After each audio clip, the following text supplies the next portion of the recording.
All right.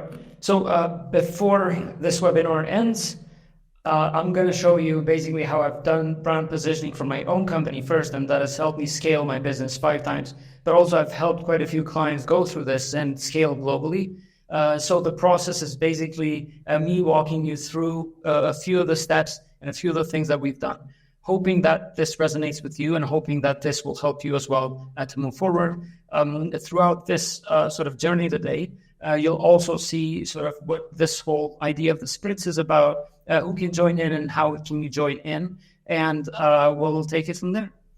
So by basically going through it overall, what we're trying to do is we build this system and this product that you don't necessarily have to pay 10 to like 100K anymore to agencies to get this done. And hopefully we can do this as a group and do it together.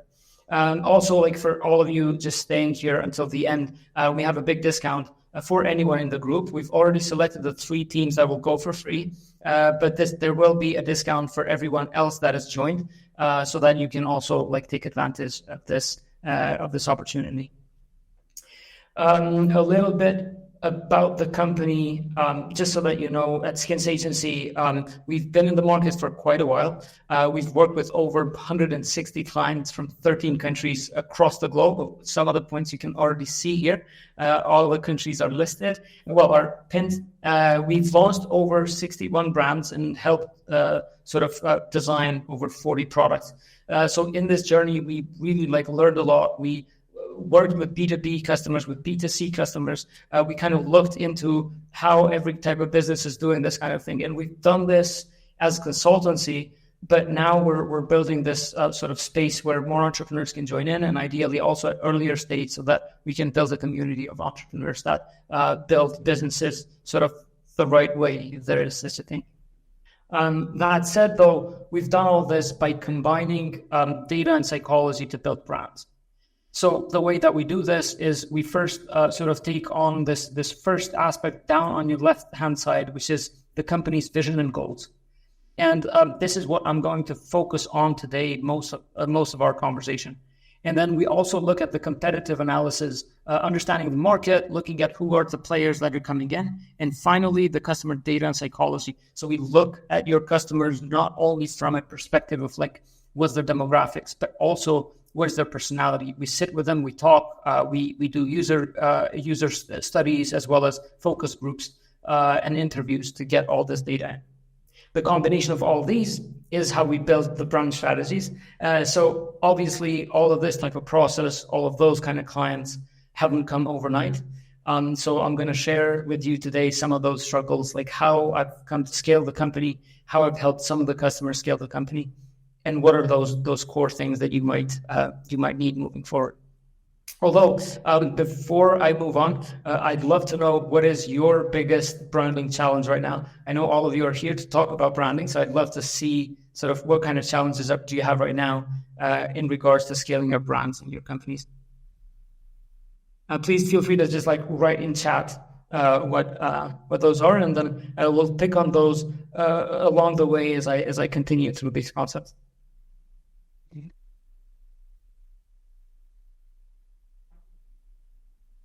Sure.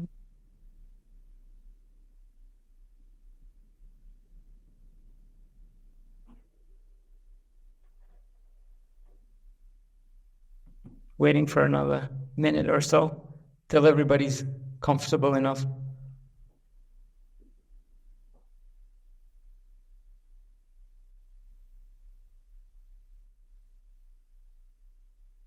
Hi. Partnerships.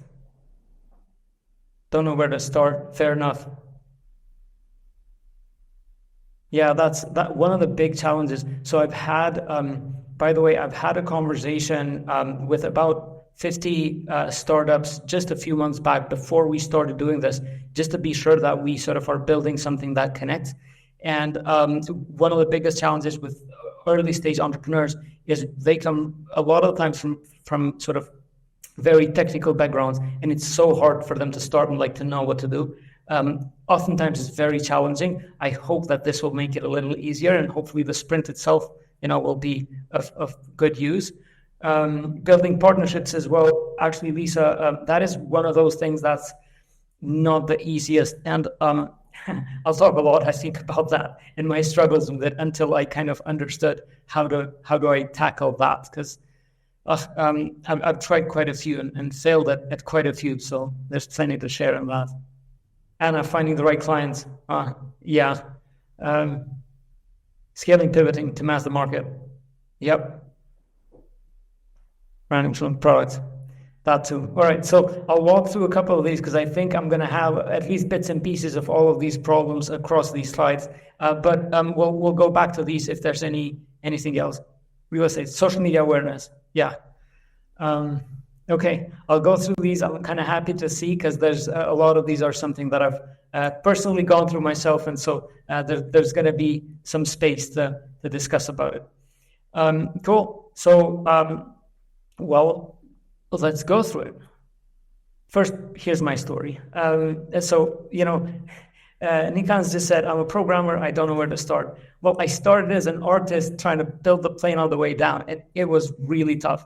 For me, as an artist and as a designer, building, a company was something completely different. So, I found myself in an incubation center. I think knowing, Nikans, you are in an acceleration space, so you'll hear all this conversation about, revenue, brand, get your customers in. And I chased the money and I chased the revenue for such a long time. And it seemed like the more I was chasing it, the further away it got, right? I just stopped for a minute and I said, look, every company needs a brand, but that was so easy to say, right? The issue was I couldn't target everyone. And the first challenge was to actually understand that regardless that the service is actually used by all different companies, there are some of them that will be the right fit, and I need to identify them somehow.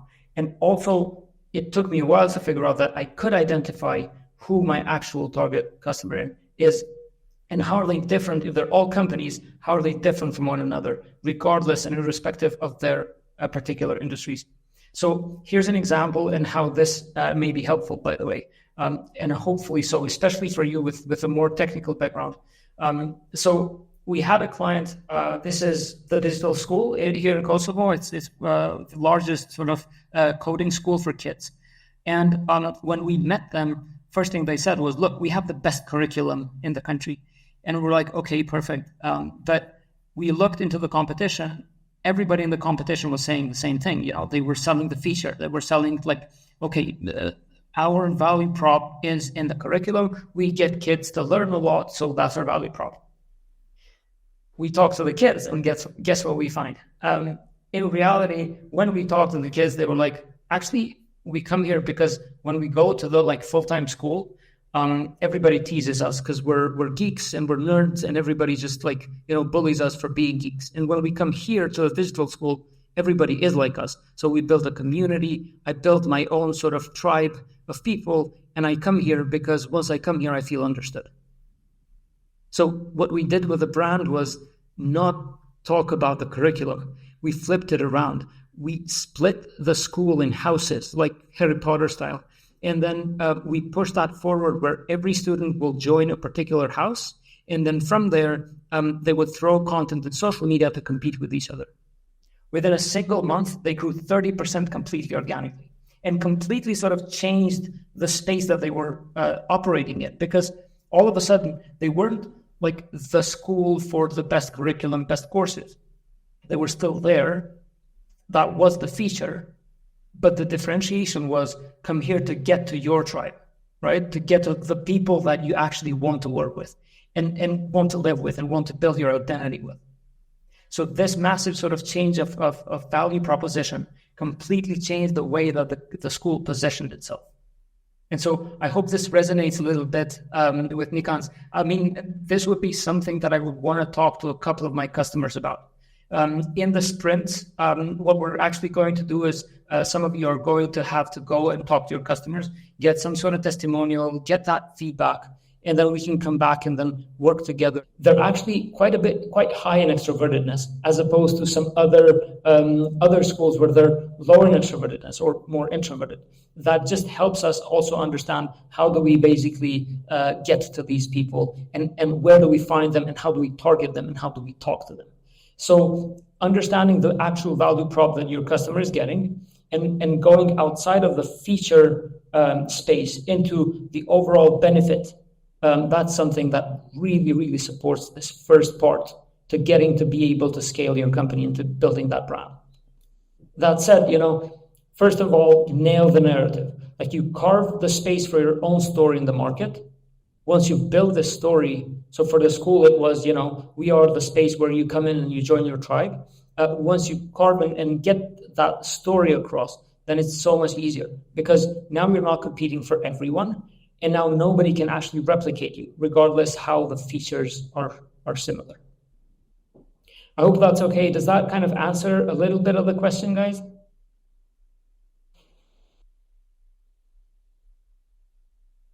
Cool. Thank you, Tarjan. Yeah, I mean, especially so early stage, that's something that I've done. Perfect. Thank you. Raising hands or thumbs up or whichever way, by the way. So if you're starting out a new business, this is one of those big challenges. With those founders that I've talked to, a lot of them have been in in acceleration programs, or have just passed that and scaled up to Series A or something. A lot of the initial work in this is to talk to a lot of customers. So you're going to have to do that one way or another, and also throw that product on the client as early as possible and have a conversation. We've tested this product just recently with a friend of mine as well, Mentor Dida, who's pushed me to do this event as well. And he's been giving me like some crazy good feedback. I wouldn't have had half the content here if it wasn't for his feedback. So that way, sort of always keep that as a loop. Moving on here, I'm going to ask you guys a question though. How many of you recognize these two brands? So it's Dove and Victoria's Secret. You can just raise the hand, because I don't actually know where the thumbs up is. Tauliant knew that, or all right, Andriti, Ardora, Fiora, Taulianti, thank you guys. All right, Nikans as well, quite a few. So we all know these brands, right? Now, do you remember the Dove's campaign? How many of you remember the campaign of Dove's campaign? Gamma as well. Not so much, Enrique. All right, I'll explain. Angel knows that. Thanks, Angel. All right, so basically Dove went about and they brought in this purpose statement. They said, Dove wants to change beauty into a positive experience for every woman and for the next generation. Now, that was the trick for them. So this went quite a few years back, and it was the first big company that actually brought, let's call it, normal bodies and not like the ideal beauty into the advertisement world, right? They changed this because, not so much because of the feedback, so to speak, because their products were being sold to a particular target customer, but they changed this because the team in itself felt like this is what needs to happen, right? And by just bringing about their purpose statement, Dove today is known as much as it's known, actually, because they did carve out that space in the market that nobody was touching, but also didn't do it only from a sales perspective. They turned it around and they did this from the perspective of a purpose. They said, look, we're not here to sell you the perfect beauty, like someone that you look and you sort of drool over by looking at them. We sell products for the real people. And we want to make beauty a positive experience for everyone. And that completely changed the way that they communicated, the type of products that they built and how they shipped them. That completely sort of changed out everything in regards to their brand and marketing. That said, though, Victoria's Secret, just a while back, tried to hop on the same bandwagon. Anybody know what happened to Victoria's Secret?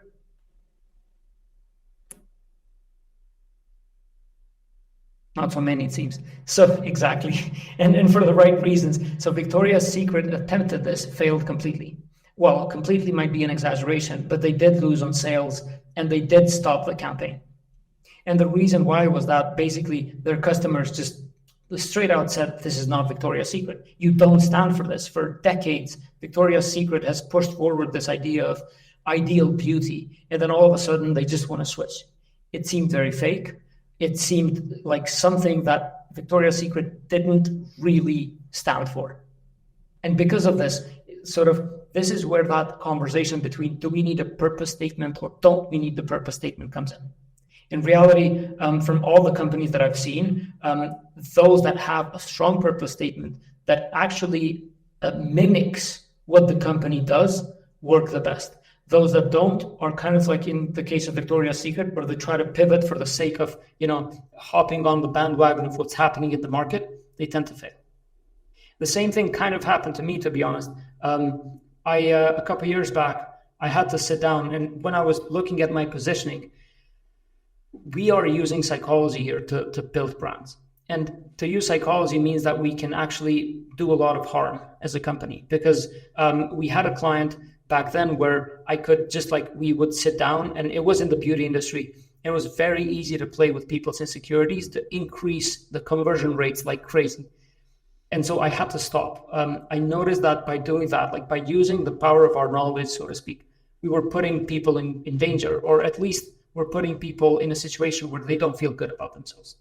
And so we sat with a team and we discussed about this. And our final purpose statement is we live to see gritty founders build successful, conscious first businesses. And the moment that I did that, to be honest, first of all, my client list completely changed. I could charge a lot more, but at the same time, the whole team was a lot happier working with those companies. At the same time, it was also very easy for me to start hiring more people that thought like me, unlike, in other cases where it's just like conversion rate. So that said, having a purpose statement is extremely important to building that core of why you do what you do. And as entrepreneurs, and Tauliant, you're joining in this, and Nikans will know this a lot, and a lot of other people, some of you I don't really know, that are in this entrepreneurship game, you'll know how challenging it is for us. We are, as entrepreneurs and as founders, we're far more likely to struggle with mental health than most people, up to two times more likely to suffer from depression. And that was from American Psychiatric Association. This happens because of all the questions that we need to answer every day, all those challenges, all those fires we need to put out. And so the purpose statement is the why behind it. And as Nietzsche would say, he who has a why can bear almost anyhow. So that's something that I would definitely say is worth looking into. And if it comes from within, it's something that you can then sustain your business much better, even at the darkest of hours. On that grim note, I want to know, how are you guys feeling? Drop me a line here. Is everything okay? Am I going too fast? People tell me I speak too fast. So do let me know if this is not quite what you're expecting. Thank you, guys. All right, perfect. All right, so I'll move on to the next bit, which is another question. Thank you. We all know Microsoft and Mac. I'm pretty sure you're using at least one of these to be in this call, and so, or maybe Android if you're on a phone. But quick question: how would you describe Microsoft or Mac if they were a person, if they were an individual? Just drop me a line in the chat there, please. If Microsoft as a company was a person walking in the street, how would they dress? How would they look like? How would they talk? And same for Apple. You can pick whichever. Hi, Sam. Long time no see. Microsoft, more technical. Apple, creative. Mac is a business person, in my opinion. Oh, that's interesting. Mac is a business person. As opposed to Microsoft, how would you, if you say Mac is a business person, who would be Microsoft?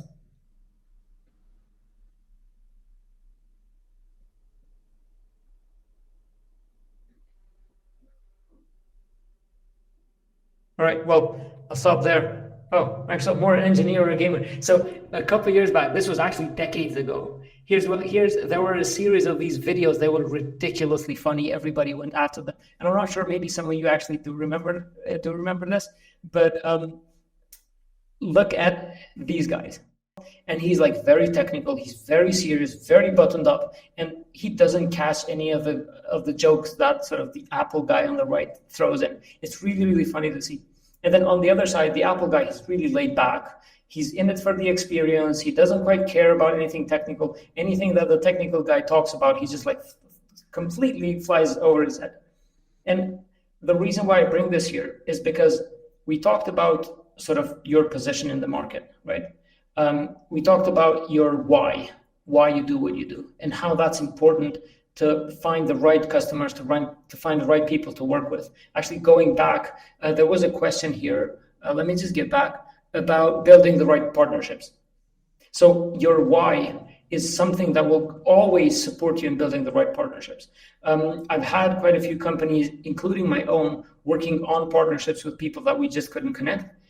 And most of the time, the reason was because we completely did not align in the purpose and in the reason why we're doing business. So having a good why behind it will help you with partnerships. The other part is knowing how to communicate. And in this case, honestly, it's very funny. There's quite a few experiments. One of them, there's a video out there and you can search online, but you'll see how in the 60s, I think, they made an animation of a circle and of a square. Or a triangle, something like that. And one of them seems to be running away, whereas the other is sort of hunting it down.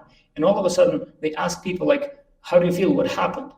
Everybody personified these two shapes as if they were people. They said, oh, this one is running from this guy, and this one is being scared, and this one that. So as humans, even with non-organic matter, we will place an understanding of the personality inside the non-organic object. And the same thing goes for brand. Right? So here's the example with the digital school again. I've taken this particular example just so that I can keep consistency. But once we talked to the kids, we figured out that, look, on the left here, by the way, you'll see what the school looked like before the rebrand. On the right is after we saw that kids are reacting to the community spirit. They were geeky, but they needed a cozy environment, right? We brought those in, and all of a sudden, not only their brand, not only sort of their logo changed, but everything inside. The way they communicated, what sort of, when you call now on the phone, they will talk to a specific tone of voice, everyone in the team, right? So that consistency doesn't go only for the product, it goes across all of your communication channels. So as you figured out which place in the market you sit in, you go on to figure out why are you doing what you're doing, and then you're moving forward to figuring out how do I place my value prop into this market. It goes through your personality. So as a brand, you're not only going to figure out your logo, you're not only going to figure out your colors, you need to figure out how do you communicate. Am I going to be more exciting? Am I going to be more serious? Am I going to be more scientific minded? Or am I going to be completely laid back? You need to really clear out these things so that there is consistency, especially as you scale. That becomes a huge issue. Someone here mentioned earlier, they said, we just closed Series A. Let me just check, I'm sorry. There was, for Thailand. Oh, I think, well, I'll also take like Ardora here, because she's the marketing official of Melita and Partners and Kudo Accounting. So they're also Kudo Accounting, Digital Accounting Conference, all of these sort of products.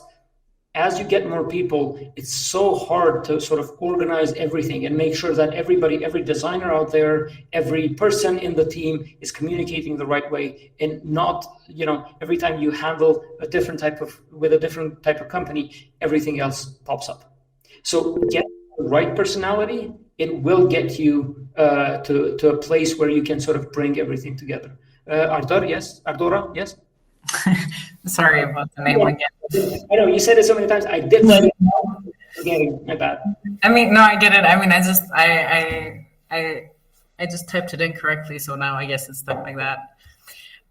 But yeah, when you mentioned the brands, that is also one of the things that I didn't mention in the comments when you asked what is the problem with branding. Mm-hmm. Our biggest challenge right now is that our company offers so many different solutions and products, but we are mostly known, like we are branded through the product that we offer, and then everything else that we offer is seen as a separate entity.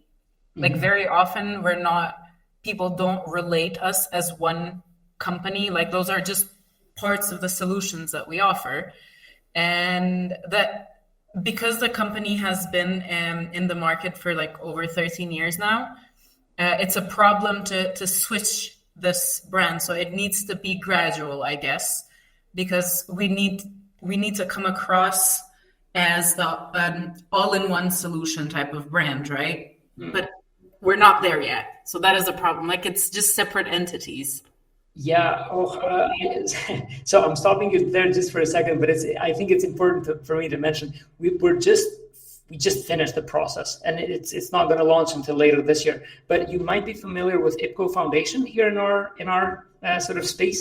They're an organization that have been in the market for 25 years, and now they're completely rebranding because things have changed. They've added new products. So we did the research with their target customers. Almost nobody could recognize that their events have been organized by this organization. So there's precisely that challenge of like not even being able to connect these two. So we've done quite a bit of research. It could be gradual.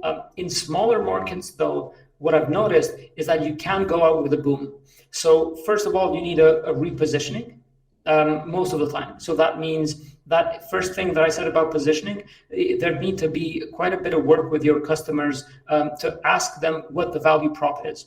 Most of the time, what you'll find is there is consistency, even if there's not in the value prop, because you have different products, there's going to be consistency in who your audience is from a psychological perspective, like what their persona is, not from an age perspective, but let's say they're most of the time people that sort of communicate with us, they're probably more extroverted, more introverted, more this way or that way.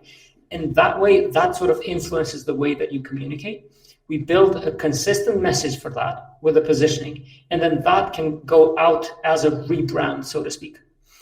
It doesn't need to be called a rebrand. It could still keep the same colors, the same logo, but it's just that refresh. And to not make it gradual in spaces that are as small as our country, you can always like just throw out a couple of brand awareness campaigns. In places where I think you're also looking to scale in other countries as well and become a bit more global and franchise, that may be a bit more challenging. And so it takes a bit more time to build that brand. I hope kind of I answered that point. Did I just go on a different tangent though? Please let me know. Okay, perfect. So yeah, it's a matter of personality, right? But it's also a matter of positioning. That's why all of these pieces, once I've done all of these pieces for myself, is where I started to scale my business a lot higher because I could charge a lot more. I knew exactly who I'm talking to and who's the right fit for my business. Moving forward, I mean, look, and I'm showing here the visual materials for them that we've done, but this goes across communication. So the idea of brand personality is to build that psychological alchemy, molding the brand personality to echo that human essence, because we connect so much with humans and we also think of brands as humans. I think I'm going a little slow here. I hope, we're going to have enough time. So one more question. What do you think was the first vision statement of Microsoft? Anyone? Even if you don't remember the actual vision statement, but just like, what would you say Microsoft's first vision statement was?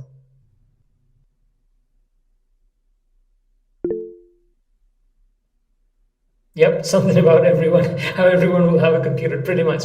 So a computer on every desk in every home. Now, when you look at it from that time, it seemed quite close to impossible. When you look at it today, it's a no-brainer. So I talked about, what's our positioning? I talked about why we do what we do. I talked about how we do what we do. And this last part is where the hell do we want to go? So as a company, and especially as a startup, because I can see quite a few startups have joined us, you're going to have so many pivots. Your product is going to change day to day. It's really hard to keep up with which way are we going. So having a vision, like having a point in time where you say, this is what we're going to look like once we've reached our full potential, that's crucial. And it could be in terms of impact. It could be in terms of, Microsoft has changed computers in the last 40 years like crazy, or maybe 30 years.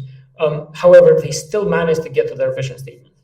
And when we built sort of digital schools vision, Their vision was to equip children and teenagers with the skills necessary to succeed in today's world, at the actual success of the company. So regardless that their initial value prop, so regardless that their curriculums are changing constantly, regardless that they're adding a lot more things within the same business, a lot more activities, what they're measuring is how successful are their students in the real world by the time that they finished. If you look at them now, there's so many people from this school that are already hired, that have started their own startups, and this is what they're measuring. This has changed the way that they run their operations, the way that they measure their success, and regardless, and they don't shake anymore if the product needs to change. So it's really important to kind of clarify that, because it's so much easier to pitch to your investor to get your first customers in, because you know what kind of value you intend to bring by the end of that experience. And so, defining your vision statement basically means crafting your site for what your tomorrow is going to look like for you. And so doing these 4 things, crafting out your positioning, your why, your how, and your where. We managed to help these companies like the Digital School scale in 25 countries and 500 locations. There's Old Gold Racing. This is a UK company. They came to us when they were just an idea. They started with a crowdfunding, which was successful. 3.5 years later, they became second largest in their market. Another local company here, this is an organization, Cultural Heritage Without Borders. We basically redesigned their campaign just to have the different type of personality, and we got 300% conversion increase we compared it to 3 previous years. They had a similar conversion rate. We changed things around, and that increased their conversion rate by 300% just by communicating in the right language. So that said, how are we feeling? I'm coming back and forth to you guys because I don't like to be just speaking to myself here. It's a bit hard. Thank you, Ardoran. The others go good. Fiora, thank you. All right, perfect. We're getting there. Ooh, that's a big balance. Thank you. Thanks, Lisa. All right, so it's been almost 40 minutes. Well, we waited a bit, but almost that. So do you feel like this information is a bit overwhelming and maybe, you wouldn't know where to start if you were to start doing these things for your business? Or do you feel like you could?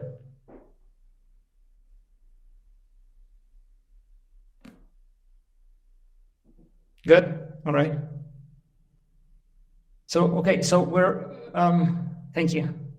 So basically, we've turned all of these kind of questions into a process, and this is what all that sprint aspect was about. If you'll allow me, I'll actually show you what the sprint will look like, what steps are we going to go through, and how it works. As I've said, we already have selected 3 teams that are going to do this for free, and then we take it from there. Anyone else who wants to join, there's an offer at the end, so we'll move to that as well.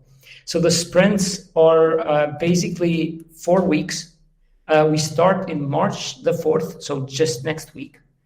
And we're going to meet with all the teams joining in bi-weekly meetings, which means every 2 times every week for about an hour and a half. We're going to go through all the questions. You're going to be able to answer and then come back to the meetings with any sort of question and challenge that you have in the process. And also, there's an online platform that you can basically join in. So in the platform that comes in with a sprint, you'll be able to have all the questions and work with the platform together throughout the week. So you're not really tied into only those meetings, but you can continue your work throughout the week. And this will allow you to have everything digitally, align with your team as the week progresses, align with your customers, because we'll have a lot of sort of work to be done around it. And finally, we've also opened a LinkedIn private group. So all these entrepreneurs will be in one place. I would hope that you sort of share experiences and also help each other, but also see if you can collaborate. So we meet 2 times a week. You get an online platform to fill in all the new information that we're going to be going through. And finally, you get this LinkedIn group where you can always share the experience and get in touch with more entrepreneurs and look at other collaboration opportunities. By the end of the course, you will have sort of cleared out the position of your brand as well as your brand story. build the company's personality, somewhat similar to what we've done for Old Gold, clarify your purpose and your vision, and then ultimately all this information will be able to align and scale your team and operations easily. But also we're going to use all this information to be able to produce AI content very quickly and very easily. So even the platform that we've built itself will automatically take all that content and generate social media content for you. But it's going to be very simple when you basically are going to take your value proposition, your positioning statement, your tone of voice, and then ask ChatGPT to sort of keep on producing social media content, for example, marketing content, etc. for you. So all of this process is going to help you narrow down, organize, build your brand positioning, and then get all the sort of content that you need from AI much simpler. That said, how many of you would like to join already? Simple and stuff. Thank you. Liliana, thank you. Nikan, thank you so much. All right, perfect. Yeah, Etienne just dropped in the purchase link. Here's the price. We're giving basically 30% off only until the end of today, and we're gonna stop the voucher in. There are 3 types of products, so you can go self-guided. If you like to just go in on your own time with the software, we've done some updates. I know that I think Nikon's had the chance to try it out, but we've done some updates, so things are looking better now. The group sprints is what I've just shared with you. So we're going to come together 2 times a week to get all of this hashed out, but also with any other challenge that comes in the way. And then finally, for those that are bigger teams that need more work and individual work, you get everything in the group sprints, but also individual hours. So there's going to be 2 hours of individual work with your team only that we can take on. You'll see the link down there if you want to jump in. But I would love to know if you have any questions right now. I'll open this to Q&A, and if there's any concerns that you have. Feel free to either write them down or turn your mic on, whatever feels more comfortable.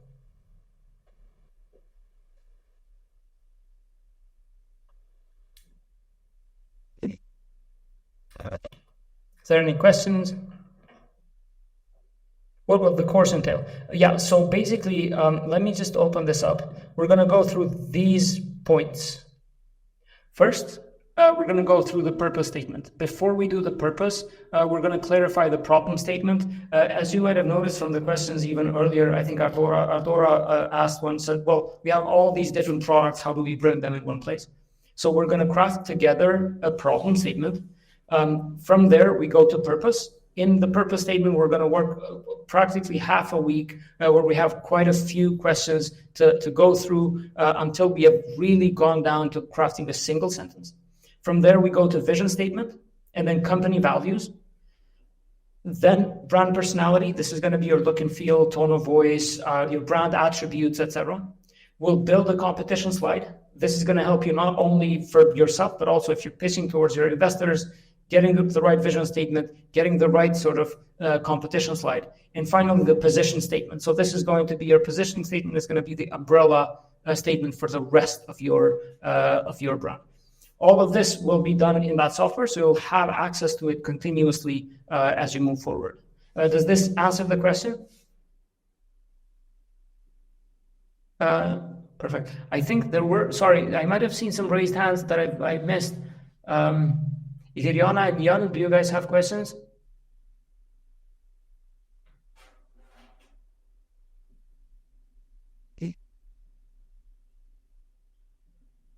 Okay, cool.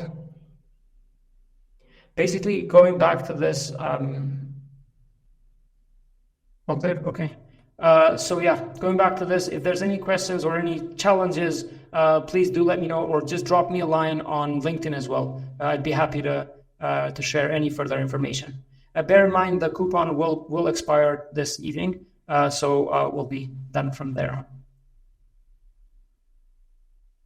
Cool. Any other questions? Anything else I can help with today?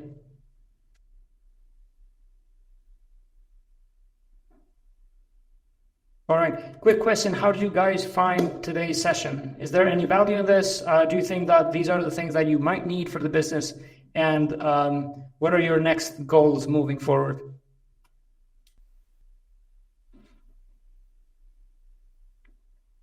Thanks, Ardent. Appreciate it. I would appreciate some comments, guys. I don't do webinars that often. It's my only my second one, and the first one I've done years ago. So it'd be really nice to get some feedback and just get better at this as well. Appreciate this a lot. Thank you. Thanks, Ardent. Thank you very much. Appreciate it.